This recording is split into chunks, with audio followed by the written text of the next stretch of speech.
Mari kita berdoa. Pimpinlah kehendak kami, pimpinlah pikiran, hati, perasaan kami ya Tuhan, untuk mengetahui kehendak-Mu. Pimpinlah mata, hati, pikiran, kehendak kami untuk mengikuti jalan-jalan-Mu. Biarlah firman Tuhan yang pada hari ini kami dengar, kami renungkan, menolong kami untuk kenal siapa Engkau dan karya-Mu dalam hidup kami. Kami diberikan kerelaan untuk mengikutinya dalam hidup kami. Berkata-katalah ya Tuhan bagi kami pada hari ini, berkaryalah ya Allah Roh Kudus dalam setiap hati dan pikiran kami. Kami menyerahkan waktu ini ke dalam tangan Yesus Kristus Allah kami yang hidup. Haleluya. Amin. Shalom Bapak Ibu. Kita bersyukur bahwa hari ini tersedia kembali kesempatan anugerah undangan dari Tuhan untuk memuji memuliakan Tuhan, dan kita boleh mengenal kembali kehendaknya lewat kebenaran firman Tuhan yang akan kita renungkan pada hari ini. Sungguh bersuka cita bahwa kita boleh ada di rumah Tuhan. Mari kita bersama-sama merenungkan satu bagian firman Tuhan dari Kolose 3 ayat 1 hingga ayat yang ke-17. Kolose 3 ayat 1 hingga ayat yang ke-17. Jika sudah menemukannya Bapak Ibu, kita akan membacanya secara bergantian. Saya akan baca ayat 1, Bapak Ibu baca ayat 2, dan kita akan bergantian sampai ayat yang ke-17. Saya akan bacakan dalam versi TB yang kedua, Bapak Ibu boleh bacakan dalam versi yang ada dalam Alkitab Bapak Ibu.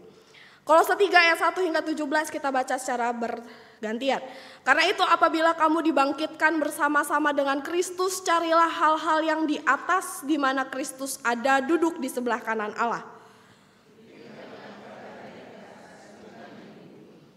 Sebab kamu telah mati dan hidupmu tersembunyi bersama-sama dengan Kristus di dalam Allah.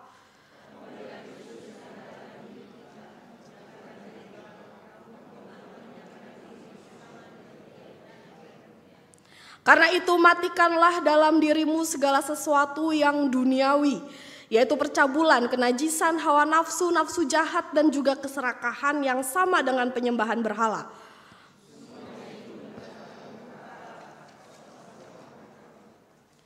Dahulu kamu juga melakukan hal-hal itu ketika kamu hidup di dalamnya.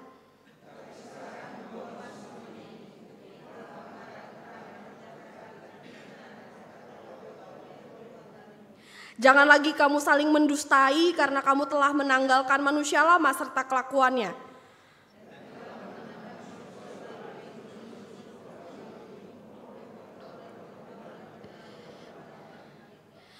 Dalam hal ini tidak ada lagi orang Yunani atau orang Yahudi, orang bersunat atau orang tak bersunat, orang barbar atau orang skit, budak atau orang merdeka. Tetapi Kristus adalah semua dan di dalam segala sesuatu.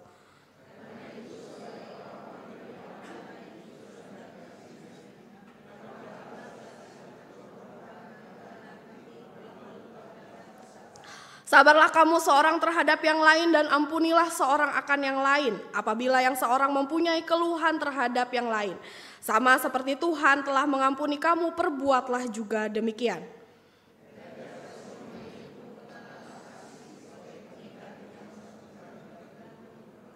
Hendaklah damai sejahtera Kristus memerintah dalam hatimu, karena untuk itulah kamu telah dipanggil dalam satu tubuh, dan bersyukurlah.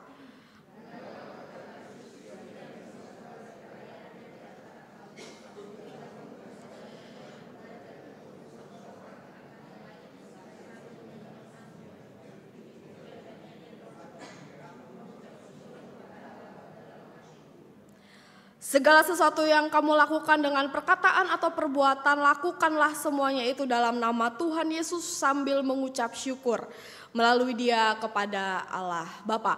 Sedemikian jauh pembacaan firman Tuhan. Berbahagia setiap kita yang membaca, merenungkan, menghidupi firman Tuhan. Bapak Ibu, saudara-saudari sekalian, apakah Bapak Ibu tahu ini hewan apa? Tolong ditampilkan. Tahu? Hah?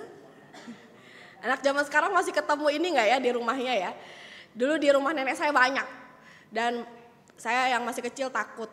Sekarang waktu udah gede rasanya kalau ketemu nggak takut lagi. Bapak Ibu, ini bunglon ya. Bunglon itu kita kenal sebagai hewan yang bisa berganti warna sesuai dengan lingkungan hidupnya. Betul ya? Kalau nggak pernah lihat secara langsung boleh cari di Nat Geo dan sebagainya, banyak sekali kisah tentang bunglon. Bunglon punya defense mechanism, cara mempertahankan diri, cara bertahan hidup di tengah-tengah hutan, di tengah-tengah habitatnya dengan cara mengganti warna tubuhnya sesuai dengan lingkungannya. Kalau dia nemplok di dahan yang warna coklat, dia akan jadi warna coklat. Kalau dia nemplok di daun, dia akan jadi warna hijau. Kalau dia dekat-dekat dengan tanah, dia akan kecoklatan. Dan rasanya kalau ini bisa warna-warni, mungkin daerah di sekitarnya pun berwarna-warni. Atau dia bingung ya, ini gue mau ikutin yang mana ya warnanya. Saking warna-warninya di sekitar bunglon ini. Bapak Ibu, kita tahu bunglon sebagai hewan yang bisa mengganti warna tubuhnya untuk bertahan hidup. Dan mungkin kita juga pernah dengar bahwa bunglon itu seringkali dihubung-hubungkan, dijadikan gambaran sebagai orang yang mengganti warna mukanya, mengganti kepribadiannya, mengganti cara hidupnya sesuai dengan orangnya yang ada di sekitarnya, orang-orang yang ada di sekitarnya. Saya dulu soalnya pernah dinasehati, saya lupa sama siapa, apa sama orang tua saya ya. Dia bilang jangan kayak bunglon yang gampang berubah-ubah sesuai dengan lingkungannya. Bapak Ibu pernah menasehati anak-anaknya begitu atau pernah dengar nasihat seperti itu? Kita pernah dengar nasihat seperti itu mungkin. Kalau belum pernah hari ini Bapak Ibu dengar ya. Kita sering dengar bahwa bunglon ini sering diasosiasikan, dipakai untuk menggambarkan orang yang tidak punya pendirian atau munafik begitu ya. Di satu kelompok dia akan berwarna hijau, di kelompok yang lain dia akan berwarna biru, tidak punya pendirian, mudah berubah-ubah sesuai dengan lingkungannya. Tetapi Bapak Ibu, saya mau coba memandang bunglon ini sebagai sesuatu yang berbeda. Saya mau mengajak Bapak Ibu untuk coba berkaca pada bunglon. Ketika saya merenungkan, saya mendapati bahwa kita sering menasehati orang supaya jangan kayak bunglon mudah berubah-ubah ya. Tetapi pada dasarnya saya mendapati manusia justru belajar bertahan hidup itu sebenarnya sama kayak bunglon. Kita adalah orang-orang manusia yang mudah untuk dipengaruhi oleh lingkungan kita. Sadar atau tidak sadar, mau atau tidak mau kita akui, manusia itu adalah orang-orang yang cenderung dipengaruhi oleh lingkungannya. Dibentuk oleh lingkungannya. Kalau dia tinggal di tengah-tengah orang yang ngomongnya kasar, maka cara bicaranya secara natural akan jadi orang yang ngomongnya juga kasar. Kalau dia hidup di tengah-tengah orang yang ngomongnya lambat, pelan, halus suaranya, dia akan terlatih secara natural untuk berbicara secara halus, lambat, pelan. Manusia secara natural hidup sebagai orang-orang yang menyerap kondisi lingkungan di sekitarnya dan menyesuaikan dirinya dengan keadaan lingkungannya, sadar atau tidak sadar. Gambaran bunglon ini mungkin seringkali digambarkan sebagai sesuatu yang negatif, tapi bunglon mungkin bisa juga menolong kita untuk menyadari kecenderungan kita sebagai manusia yang mudah untuk dipengaruhi, diubah, dibentuk oleh lingkungan. Ini bisa membantu kita untuk sadar, tetapi juga bisa menolong kita untuk waspada pada apa yang terjadi di sekitar kita.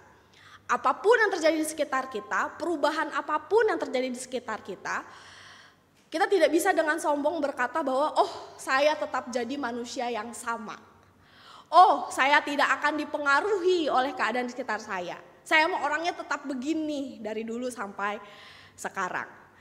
Kita bisa menyadari dan mewaspadai diri kita sebagai orang-orang yang mudah dipengaruhi oleh lingkungan kita. Bapak Ibu saudara-saudari sekalian, orang-orang di Kolose adalah orang-orang yang juga sebenarnya gampang dipengaruhi oleh lingkungan. Boleh disembunyikan terlebih dahulu gambar di depan ya. Orang-orang di Kolose sebenarnya adalah orang-orang yang juga dibentuk oleh lingkungan mereka. Bapak Ibu, kalau kita lihat di peta di bagian belakang, Kolose itu adalah kota kecil sebenarnya yang ada di gugusan Asia Minor, Asia Kecil. Kolose adalah sebuah kota yang kecil, tetapi di dalam kota yang kecil itu terjadi sebuah pertukaran nilai budaya kepercayaan yang sangat dinamis selama ratusan tahun. Kota Kolose itu tempat pertemuan dari orang-orang yang ada dari barat, Yunani, Romawi. Mereka datang melalui tinggal di Kolose. Dan di sana mereka membawa filosofinya, cara pandangnya, cara dewa-dewanya disembah, cara hidup mereka dari barat. Lalu dari timur pun datang Yahudi sporadis yang cenderung lebih ketat hidupnya, punya pandangan yang firm, tidak mudah berubah, satu cukup dan terus dihidupi dengan ketat. Mereka punya aturan-aturan, punya ritual-ritual yang dihidupi dengan ketat di dalam keseharian mereka. Kota Kolose adalah kota yang dinamis, kota yang penuh dengan pengaruh-pengaruh dari mana-mana. Dan itu terjadi selama ratusan tahun. Sehingga orang-orang di Kolose adalah orang-orang yang terbiasa untuk hidup penuh toleransi satu sama lain di tengah perbedaan yang ada. Orang-orang Kolose adalah orang-orang yang malah tertarik untuk mempelajari berbagai hal yang baru, berbagai hal yang berbeda. Mereka memeluk, merangkul perbedaan itu sebagai bagian dari kebersamaan di tengah lingkungan mereka. Nah, di tengah-tengah kota yang sangat dinamis, sangat terbuka ini, tiba-tiba ada sekelompok orang Kristen yang hidup di sana. Bapak Ibu, ya nggak bisa tiba-tiba juga ya. Ada sekelompok orang Kristen yang ternyata kemudian diinisiasi bukan oleh para rasul. Ini menariknya di kota Kolose ya, ketika kota-kota yang lain itu diinjili, dikristenisasi oleh para rasul, kota Kolose ternyata tidak. Paulus yang suratnya nyampe di Kolose ternyata bahkan belum pernah menginjakan kakinya di Kolose. Dia hanya pernah mendengar tentang Kolose dan jemaat yang ada di sana dari seorang bisa dibilang aktivis awalnya, tetapi kemudian jadi petinggi gereja yang bernama Epafras. Ibu-ibu, bapak-bapak kalau mau lihat di Kolose akan ketemu namanya Epafras. Dia ketemu dengan Paulus di pemenjaraannya di kota Roma. Ketika Paulus di dalam penjara, ia bertemu dengan Epafras yang entah bagaimana juga dipenjarakan. Dan dari situlah dia dengar tentang jemaat di Kolose, jemaat yang kecil yang diinisiasi oleh Epafras dan kemudian dari dia banyak orang-orang yang kemudian diinjili dan hidup sebagai orang-orang Kristen. Gereja Kolose unik karena dimulai bukan oleh rasul tetapi oleh seorang yang percaya dan kemudian mengabarkan Injil di tengah-tengah kota tersebut. Jemaat ini bertumbuh menjadi sebuah jemaat yang kecil tapi sangat berapi-api, bertumbuh dengan sangat baik. Dan Paulus mendengar kondisi jemaat yang sangat baik ini dari Epafras. Bapak Ibu, kemudian Epafras bertemu juga dengan Onesimus. Paulus dan Epafras bertemu dengan Onesimus, sebuah tokoh yang sebenarnya penting di surat Kolose, Bapak Ibu nanti juga boleh baca Onesimus. Onesimus seorang pelarian, orang Kristen yang sebenarnya dulu budak dan kemudian lari dari tuannya dan bertemu dengan Paulus di Roma. Dari Epafras yang mendirikan gereja dan dari Onesimus pelarian Kristen yang ketemu Paulus juga di Roma, Paulus tahu bagaimana kondisi jemaat di Kolose. Itulah kemudian yang membuat Paulus menuliskan surat ini kepada orang-orang jemaat di Kolose. Paulus melihat betapa luar biasanya potensi yang ada dalam gereja yang kecil tetapi hidup ini. Tetapi juga dia mau menyemangati jemaat-jemaat yang ada di dalam pergumulan di tengah-tengah lingkungan ini. Bapak Ibu, mari kita coba buka ya di pasal 1 ayat 3 hingga ayat 8. Di situ Paulus mengucapkan syukur yang luar biasa kepada orang-orang di Kolose. Paulus mengatakan bahwa ia bersyukur, ia mendengar bahwa di tengah-tengah jemaat yang begitu kecil ini ada iman, pengharapan, kasih yang kemudian dihidupi dengan sungguh-sungguh oleh jemaat-jemaat di Kolose. Dia bersyukur bahwa ada jemaat yang tumbuh dengan luar biasa dari orang-orang Kristen yang kemudian mengabarkan Injil dan orang-orang itu kemudian hidup dengan setia di hadapan Tuhan. Tetapi kemudian Paulus di ayat yang ke-9 Bapak Ibu mendoakan supaya jemaat Kolose dikaruniai hikmat dan pengertian rohani di ayat 9. Sebab itu sejak kami mendengarnya kami tak henti-hentinya berdoa untuk kamu. Kami meminta supaya kamu dipenuhi dengan segala hikmat dan pengertian rohani untuk mengetahui kehendak Allah. Untuk jemaat yang sangat setia, sangat luar biasa karena ada iman, pengharapan, kasih di dalamnya, Paulus kemudian berdoa Tuhan supaya memberikan karunia hikmat dan pengertian rohani kepada setiap orang di Kolose. Kenapa orang-orang Kolose butuh hikmat dan pengertian? Paulus mendengar dari Epafras dan Onesimus bahwa jemaat yang kecil dan setia ini tetap punya pergumulan. Ada 2 pergumulan yang secara umum dihadapi oleh orang-orang di Kolose. Yang pertama Bapak Ibu, jemaat ini tinggal di tengah-tengah lingkungan yang menantang. Di tengah-tengah lingkungan yang menantang, jemaat ini berhadapan dengan tantangan lingkungan yang sangat inklusif, sangat terbuka. Di sana terjadi percampuran filosofi, kepercayaan, nilai-nilai dari berbagai agama dan kepercayaan. Dan di sana orang-orang yang tadi seperti saya jelaskan sudah terbiasa hidup terbuka satu sama lain, itu berhadapan dengan banyak ajaran, banyak filosofi, banyak nilai-nilai, ritual-ritual yang udah bercampur baur satu sama lain. Nah, Paulus menyadari bahwa mungkin hidup bersama-sama dalam keterbukaan itu baik.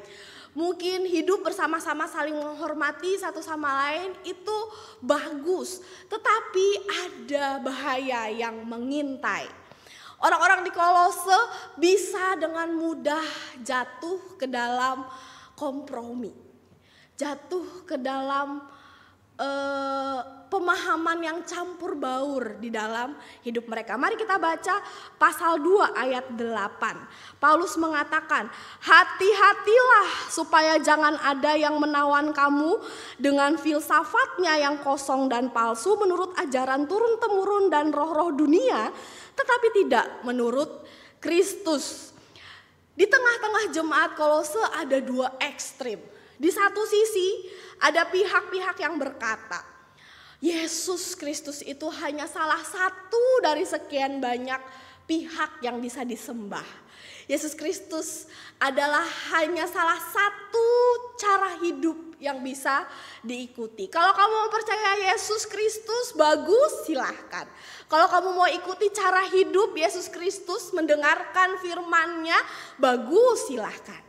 Tetapi kalau kamu mau lebih penuh, lebih sempurna, lebih manusiawi sebagai manusia, Cobalah dengar ajaran yang lain, cobalah ikuti kebenaran-kebenaran yang lain. Itu akan menyempurnakan kehidupan kita sebagai manusia seutuhnya.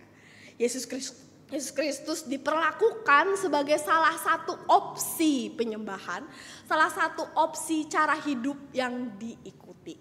Ekstrim yang pertama. Ekstrim yang kedua, ada orang-orang yang kemudian mengatakan, kamu harus menjaga hidupmu tetap murni. Kamu harus menjaga hidupmu jangan sampai najis di hadapan Tuhan. Karena kamu melakukan hal-hal yang tidak berkenan kepada Tuhan. Kamu nanti dihukum kalau kamu tidak mengikuti perintah-perintah Tuhan.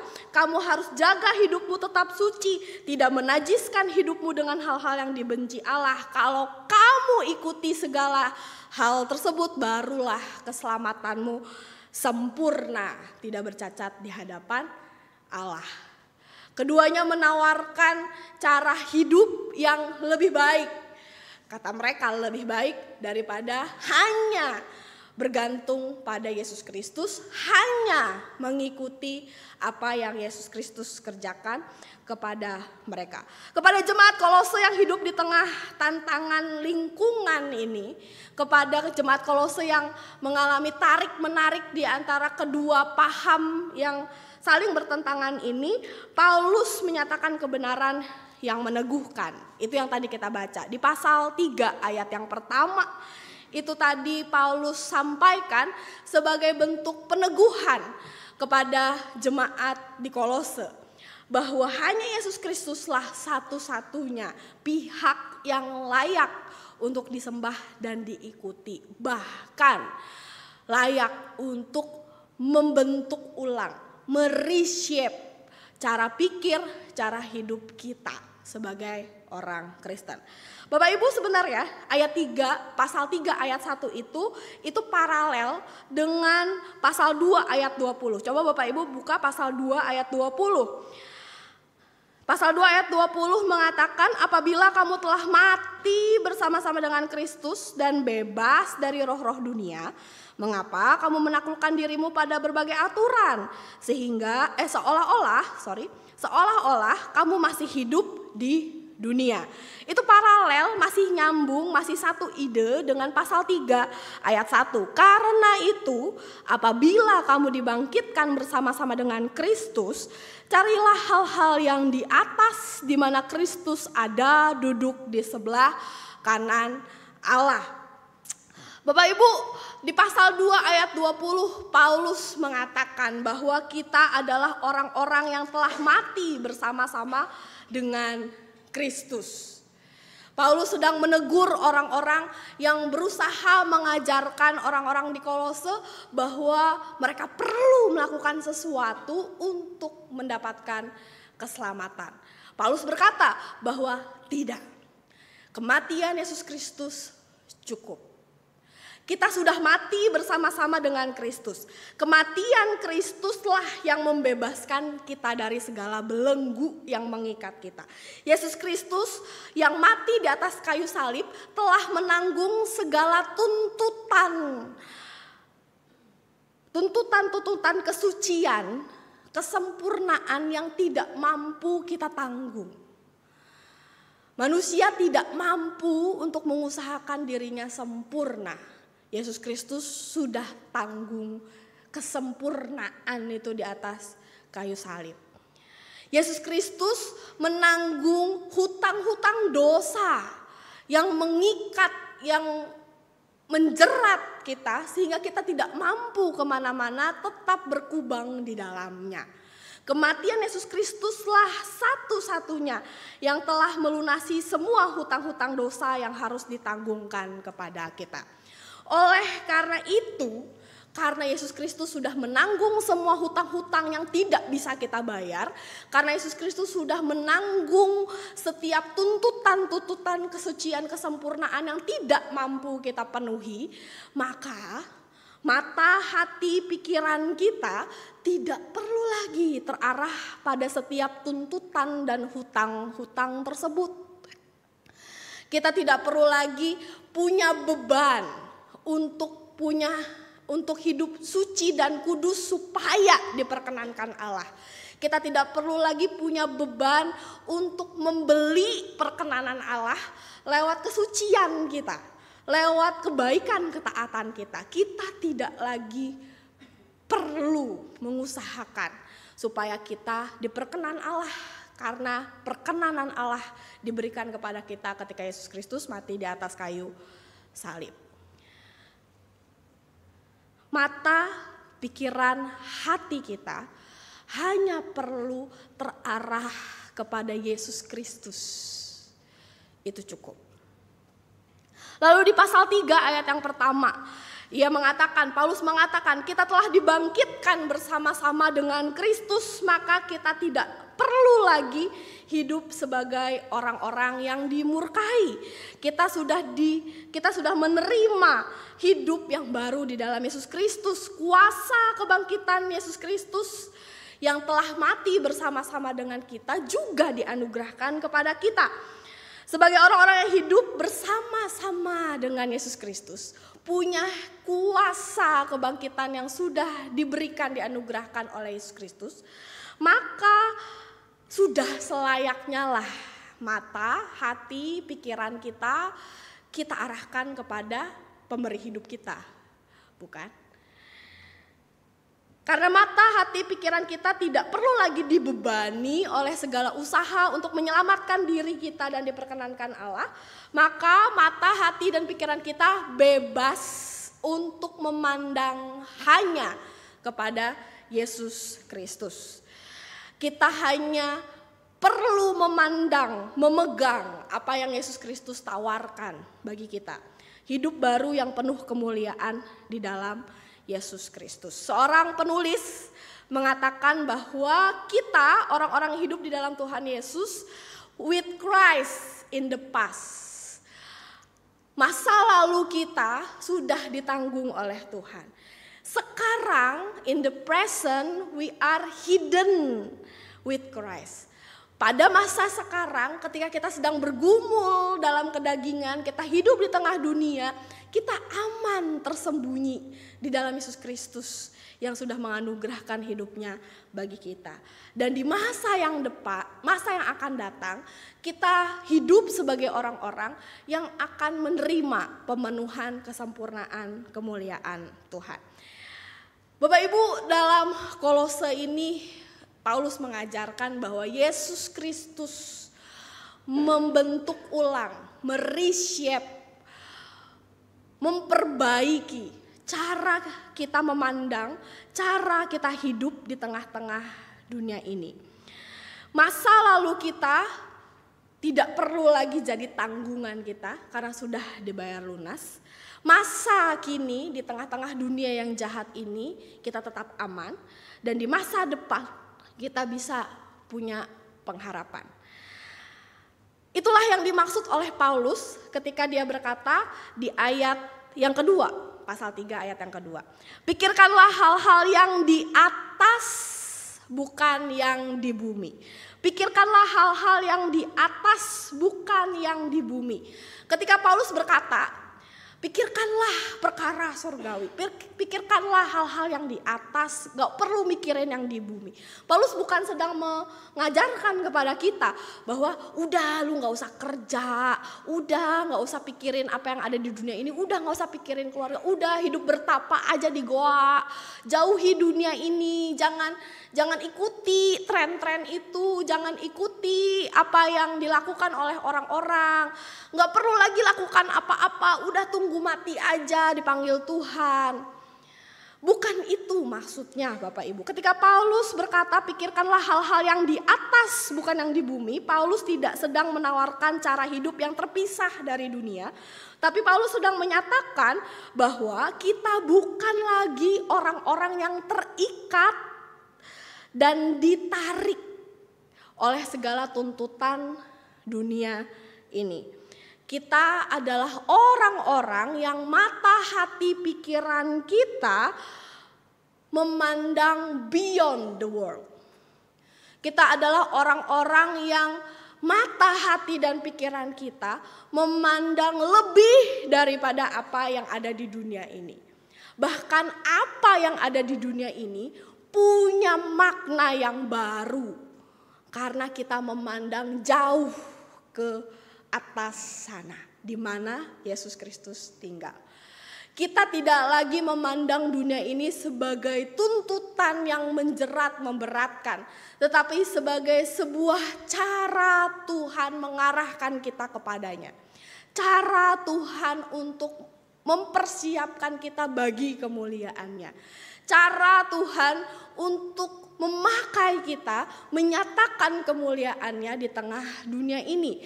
Segala hal yang dituntut dunia ini, segala hal yang berusaha dunia pakai untuk menjatuhkan kita, itu tidak lagi punya kuasa dalam hidup kita. Kita hanya perlu memandang kepada Yesus Kristus. Itulah yang kemudian Paulus jelaskan pada bagian selanjutnya di pasal 3 ayat 5 hingga 17 yang cukup panjang itu tadi kita baca. Bapak Ibu, di pasal ayat 5 sampai 17 kita digambarkan Paulus sebagai orang-orang yang masih hidup di tengah-tengah dunia ini, tetapi tidak lagi sama seperti dunia ini.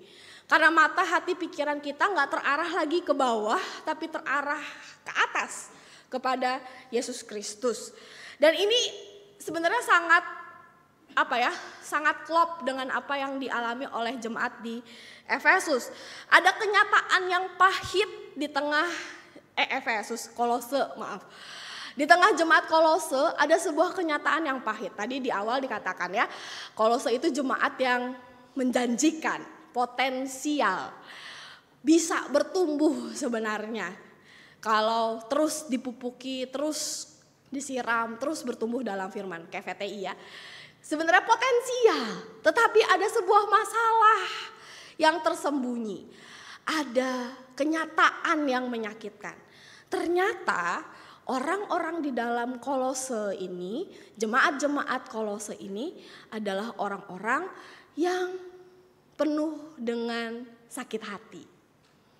Ternyata pernah saling melukai. Bapak Ibu, kalau kita baca di pasal 4 di penutup dan salam, kita akan menemukan ada beberapa nama yang disebut-sebut oleh Paulus. Kalau kamu ketemu A, terimalah dia. Kalau kamu ketemu B, terimalah dia kembali. Ada nasihat untuk menerima seseorang kembali. Ini disinyalir adalah orang-orang yang berseteru satu sama lain. Orang-orang yang menjadi musuh bersama di tengah-tengah jemaat. Orang-orang yang pernah jatuh ke dalam dosa.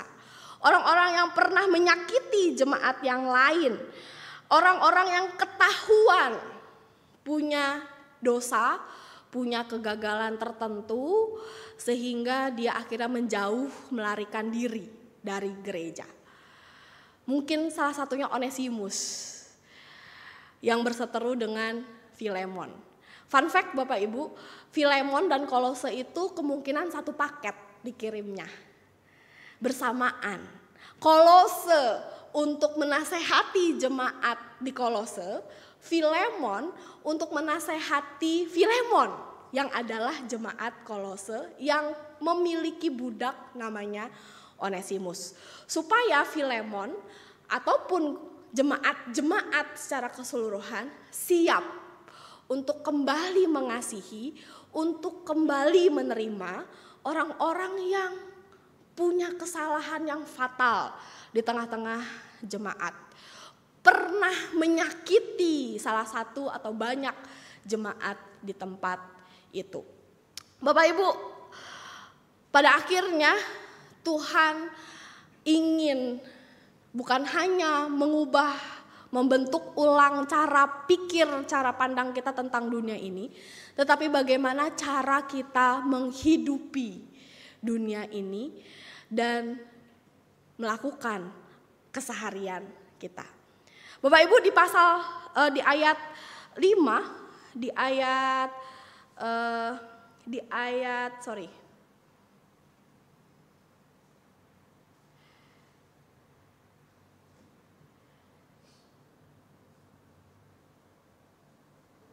Di ayat 9 hingga 11 ada sebuah gambaran yang kemudian Paulus gunakan untuk menggambarkan bagaimana caranya Tuhan membentuk ulang hidup orang-orang yang percaya kepadanya, yaitu dengan cara menolong orang-orang ganti baju.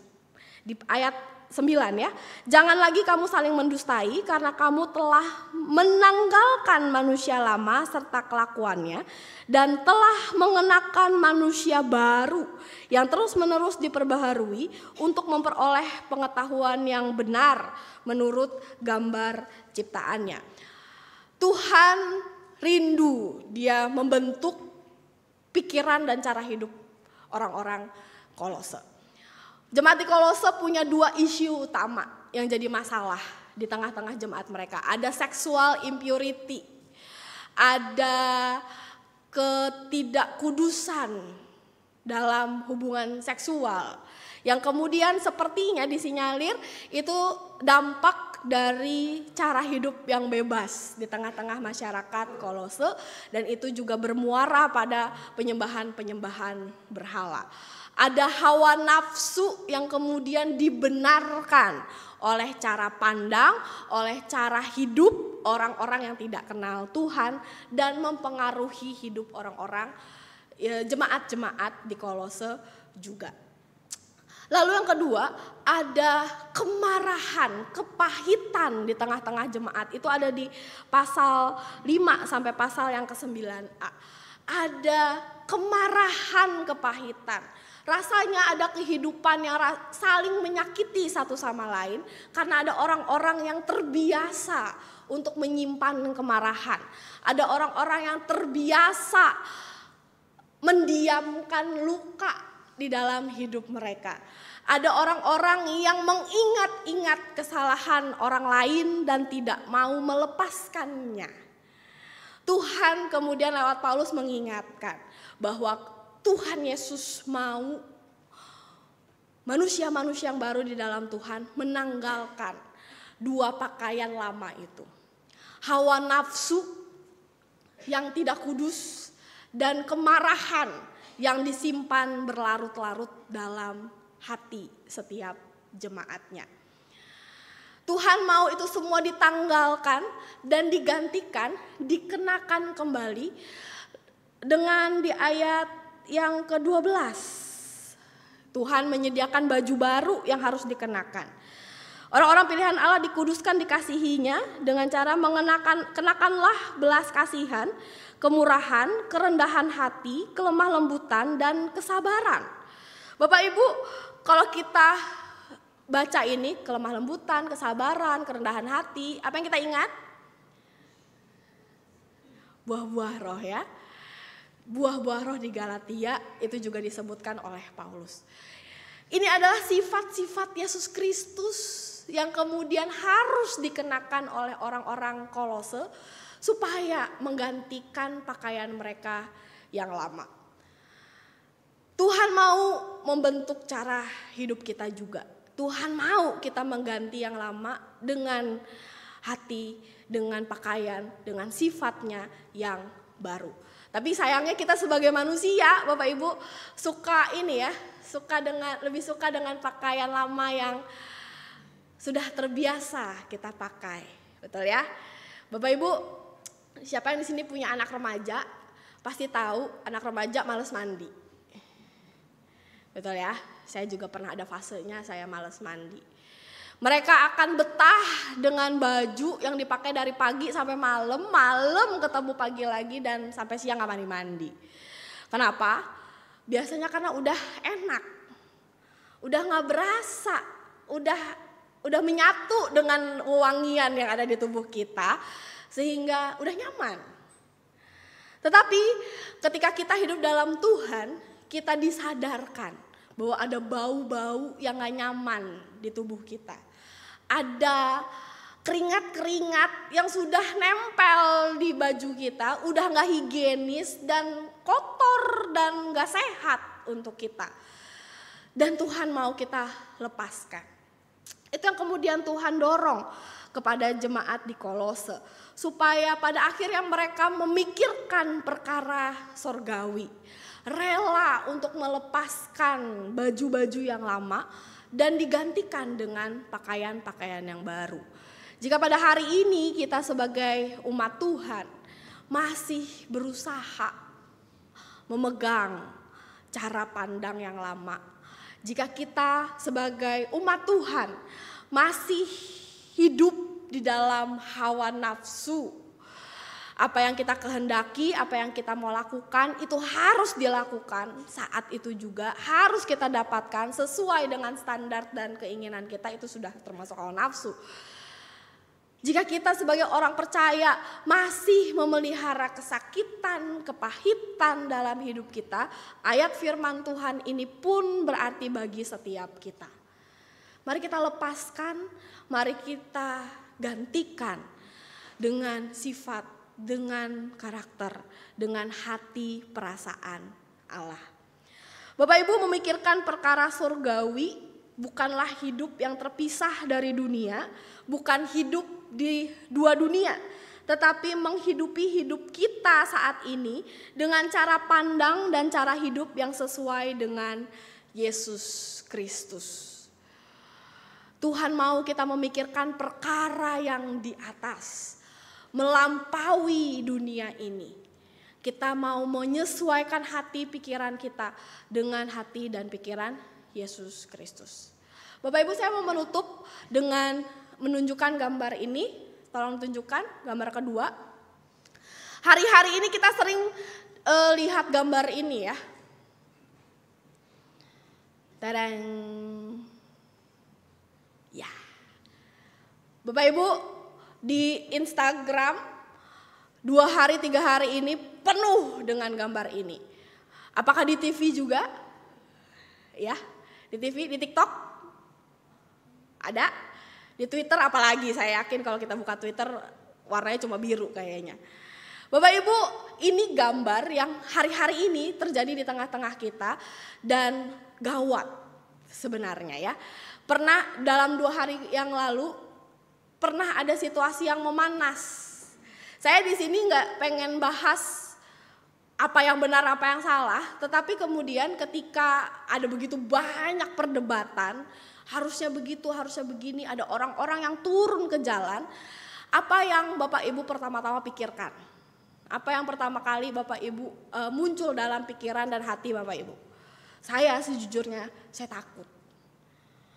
Waduh, jangan-jangan kayak dulu lagi nih. Kayak waktu saya kelas 3 SD.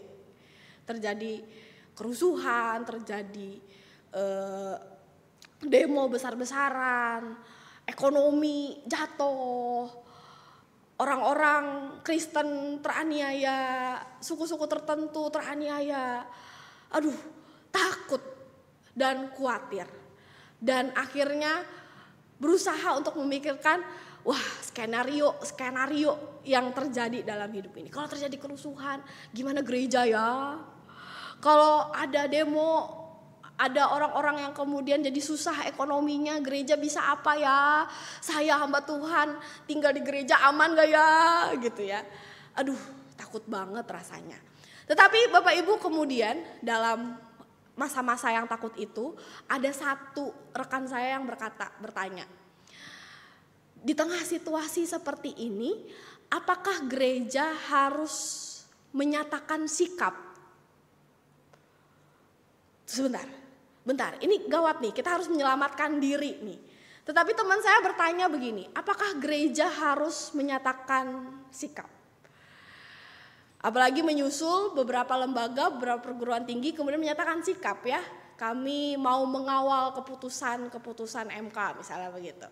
Ada keputusan yang diambil, sikap yang diambil, dan kemudian bahkan ada beberapa yang akhirnya merelakan anak-anaknya gak ikut kuliah demi mempertahankan sikap tersebut, pergi ke tempat-tempat pemerintahan, terlibat dalam berbagai usaha menegakkan kebenaran dan keadilan. Ada orang-orang yang berani menyatakan sikap dan mengambil tindakan yang sesuai dengan sikap tersebut. Gereja butuh ambil sikap gak ya? Saya gak bisa jawab. Karena saya menyadari bahwa ketika hal ini terjadi di tengah bangsa dan negara kita, yang saya pikirkan adalah keselamatan diri saya sendiri. Ketakutan saya sendiri. Apa yang saya pikirkan dipengaruhi oleh luka-luka masa lalu. Orang Kristen itu ternyata punya luka masa lalu yang sampai saat ini menahan kita untuk bersuara. Kita takut dianiaya, kita takut digerebek, kita takut dipersekusi. Betul. Kita takut didiskriminasi, kita takut dibakar. Kita takut. Kita penuh dengan luka, kita penuh dengan kemarahan yang dipendam.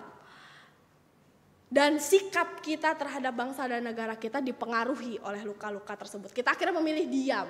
Udahlah, gak usah ngomong-ngomong soal sikap, udah kita yang penting damai dan aman aja. Gereja pada akhirnya gagal untuk jadi agen kebenaran yang menyatakan kebenaran Tuhan di tengah bangsa dan negara kita karena dipengaruhi oleh luka-luka, ketakutan-ketakutan masa lalu. Gereja didorong untuk memikirkan apa yang baik bagi dirinya sendiri, tidak memikirkan Tuhan mau kerjain apa di tengah bangsa dan negara kita. Gereja bisa ambil bagian apa di tengah-tengah bangsa dan negara kita. Bapak Ibu, ini kurang lebih bisa menolong kita ya, memahami bahwa pada akhirnya kita adalah orang-orang yang punya cara pandang, cara hidup yang tidak lagi sama dengan dunia ini. Cara pandang kita, cara hidup kita tertuju pada Yesus Kristus yang beyond the world. Cara pandang kita arahkan kepada kehendak Kristus. Cara hidup kita, perasaan kita, kehendak kita, keputusan-keputusan kita arahkan kepada kebenaran-kebenaran Kristus. Semua hal kita kerjakan untuk memuliakan Yesus Kristus. Pada akhirnya Bapak Ibu, saya mau mengingatkan kita kepada bunglon. Kepada bunglon ini. Bunglon hanya bisa berubah warna dengan sesuatu yang dekat dengan dia. Misalnya bunglonnya di sini, dia akan warnanya coklat. Dia nggak akan bisa warnanya biru karena dia jauh dari kursi yang warnanya biru. Bunglon hanya bisa berubah warna dengan merubah warna dirinya dengan sesuai dengan apa yang dekat, nempel dengan dia. Bapak Ibu, Paulus mengatakan hal ini. Orang-orang yang punya cara pandang Kristus, cara hidup seperti Kristus, hanyalah orang-orang yang dekat dengan Kristus. Cara pandang dan cara hidup kita menggambarkan, menunjukkan apa, siapa yang sedang dekat dengan kita. Seperti warna pada tubuh bunglon. Kalau hari ini cara pandang kita tentang hidup kita ternyata sama aja dengan orang yang kenal Tuhan, jangan-jangan kita lebih dekat dengan dunia ini daripada dengan Tuhan kita. Kalau cara kita bicara, cara kita merencanakan sesuatu, cara kita menjalani pekerjaan keseharian kita, itu sama dengan tetangga kita yang gak kenal Tuhan, jangan-jangan kita lebih dekat dengan mereka daripada dengan Tuhan kita. Kita hanya bisa mirip dengan Tuhan, kita hanya bisa diperbaharui di dalam Tuhan kalau kita dekat dengan Yesus Kristus. Itulah kenapa di Kolose diulang-ulang di dalam Yesus, di dalam Yesus, di dalam Yesus.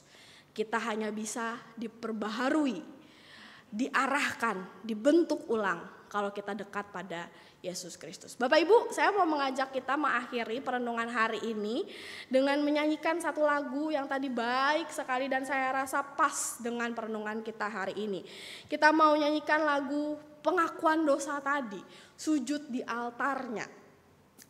Lagu yang mengatakan bahwa sesuatu terjadi saat kita sujud di altar Tuhan.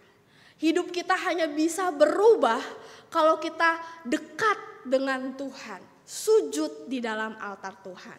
Pada hari ini jika kita adalah orang-orang yang masih punya pikiran yang sama dengan dunia ini, mari kita dekatkan pikiran kita kepada Yesus Kristus Allah kita. Jika kita masih punya cara hidup, cara menginginkan sesuatu, cara mengusahakan sesuatu, punya luka-luka yang mempengaruhi cara kita memutuskan memilih, Mari kita dekatkan diri kita kepada Tuhan Yesus supaya kita bisa mengalami perubahan dalam hatinya. Mari kita bangkit berdiri, kita katakan lagu ini. Kita serahkan hati kita untuk dibentuk, diarahkan, di-reshape oleh Yesus Kristus Tuhan kita.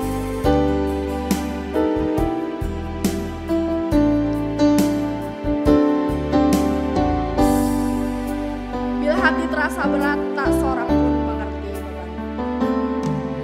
Bila hati terasa berat, tak seorang pun mengerti bebanku.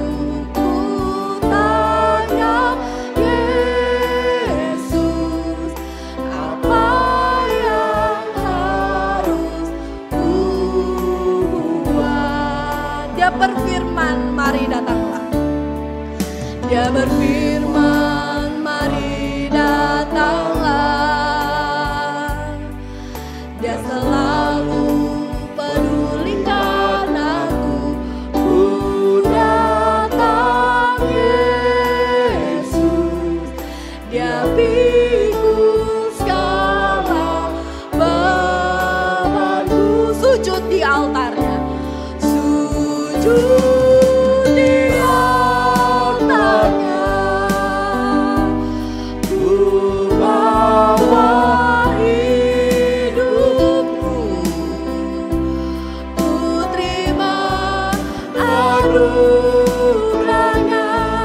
Dia ampuniku dan bebaskanku. Dia ubah hidupku, barui hatiku. Sesuatu terjadi saat datang di altar. Sekali lagi kita katakan sujud di altarnya. Sujud di altarnya. Ku bawa hidupku. Ku terima anugerahnya. Dia ampuniku dan bebaskanku. Dia ubah hidupku,